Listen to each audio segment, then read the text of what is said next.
आचास खलायै बायथांया कुंबाई बासाखा Mahanpur block आमचाई Vidyasagar पाराव तंगनाय सुजित दास मुगै बरक खरकसा स्रां सालो सिमना विद्यासागर पाराव तंगनाय सुजित दास बिनि फिश फार्म बेराय नायिखा मालमाता हामक्राय तांगबेदनि मंत्री सुदांशु दास सुजित दास बाय मालायै बबाय कग्रक शाखा मंत्री सुदांशु दास दै बिनि अ चासामुं रग्न तयै ब बाहायके सामुं ख्लायै कतर चासामुं मानखा आबरग्न खनायखा मंत्री सुदांशु दास कक्टमाथुमनि बसगं फै मंत्री सुदांशु दास साखा आचास ख्लायै सुजित दास बायथांया कुंबाय बासाबुई ताबु कतर चासामुं मानखाब बिनि अ चासामुं नगै हासते हापांनि बखाक्तै खा काहाम याफारिका मालमाता हामक्राय तांगबेदनि मंत्री सुदांशु दास आबै बाक्सा हासनि जत लोकुरक आजुक तंयाकारै बिनि हाइकेनो आचास ख्लायै बायथांया कुंबाय बासारनानि बागै कबखा मंत्री सुदांशु दास असालो बेरायनाय मुंनि बिसिंथै मंत्री सुदांशु दासनि लगियो तंगो सालथां त्रिपुरा हांकर परिषदनि चेयरमैन विश्वजित शील आ तांगबेदिनि तांफां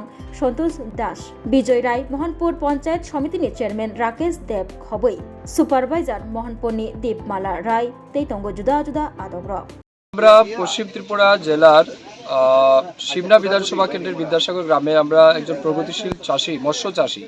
সুজিত দাসের ফিশ ফার্ম আমরা ভিজিট করতে এসেছি। তো আমরা এই পরিদর্শনকালে ওনার মৎস্য চাষি উনি কীভাবে সফল হয়েছেন এই সমস্ত ইতিহাস জানলাম এবং ওনার ফার্মটাও আমরা ভিজিট করেছি, ওনার বৃহদাকার জলাশয় দেখেছি এবং আমরা অত্যন্ত আনন্দিত উনি যেভাবে মৎস্য চাষের মাধ্যমে নিজেকে প্রতিষ্ঠিত করেছেন এবং একজন স্বাবলম্বী ব্যক্তি হিসাবে নিজেকে তুলে ধরেছেন, তার জন্য আমরা অত্যন্ত আনন্দিত এবং আমরা ফিশারি ডিপার্টমেন্টের পক্ষ থেকে ওনাকে আশ্বস্ত করেছি যে আমাদের পক্ষ থেকে যে রকমের সুযোগ সুবিধা ওনার প্রয়োজন আছে সব রকমের সুবিধা আমরা পৌঁছে দিতে রাজি আছি।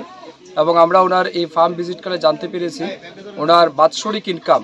কম করে হলেও 40 থেকে 45 লাখ টাকা ওনার এই ফার্ম থেকে উনি মাছ চাষ করে তিনি ইনকাম করছেন। তো আমি মনে করি এটা একটা উজ্জ্বল দৃষ্টান্ত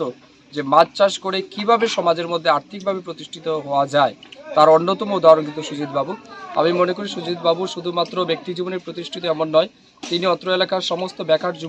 যুবক যুবতীদের জন্য অন্যতম প্রেরণার স্রোত এবং ওনার কাছ থেকে অনেকের শিক্ষা নেওয়া উচিত কীভাবে ব্যক্তি জীবনে প্রতিষ্ঠিত হওয়া যায়। তো আমরা অত্যন্ত আনন্দিত, আমি ওনার অনেক সফলতা কামনা করছি এবং দীর্ঘায়ু কামনা করছি।